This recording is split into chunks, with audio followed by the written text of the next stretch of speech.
चला तर काहीच परत एकदा एक नवीन ब्लॉग बरं. तर आजच्याला आहे 6 तारीख आणि ओमकार भाईच्या बर्थडेच्या आदली तारीख. तर आम्हा दोघांना काही काम नव्हतं म्हणून आम्ही काय शेतात येऊन बसलेलो निवांत. तर इथनं गेलो परत आमच्या मित्राच्या ह्याच्या दुकानावर आणि तिथनं घेऊन आलो 4 बाटल्या.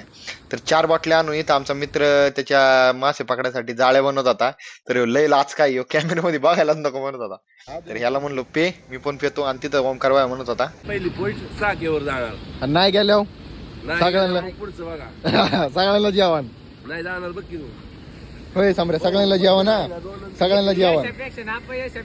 तर एवढं सगळं झालं नंतर समीर बायला आला फोन. तर त्यांनी पाण्यातला गांजवा काढला आणि हे बघा यांनी एवढं मासं पकडलं होतं. तर तिथनं आम्ही गेलो कटिंग करायला, कारण उद्या बर्थडे म्हणलं जरा चाकाचं पाहायला लागतं. आणि तिथनं एमटी बीच चालवली मी थोड्या वेळासाठी. तर तिथनं डायरेक्ट संध्याकाळी. तर संध्याकाळी आम्ही गेलो पेमेंट काढायला. पहिल्यांदा ओमकार भाईनी पेमेंट टाकलं तर मला वाटलं 1000 रुपयेच टाकतो या, तर त्यांनी टाकलं डायरेक्ट 10,000. तर म्हणलं एवढं पैसे कुठून आले याच्याकडे. त्याला पेमेंट काढलं आणि तिथनं आम्ही गेलो पहिल्यांदा हारची ऑर्डर द्यायला, कारण उद्या सकाळ सकाळी गाडी पुजायची आम्हाला.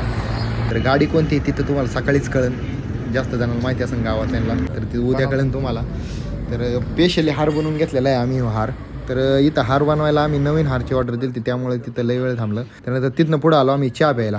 तर इथं ह्याला चहा प्यायला आलो आम्ही साईला. तर इथं हार बघा कसला भारी बनलाय हार. तर आम्ही 2 हार बनवलं होतं. तर एक हार महादेवासाठी आणि एक हार आपल्या गाडी. तर एवढंच काय, भेटूया पुढच्या व्लॉगमध्ये.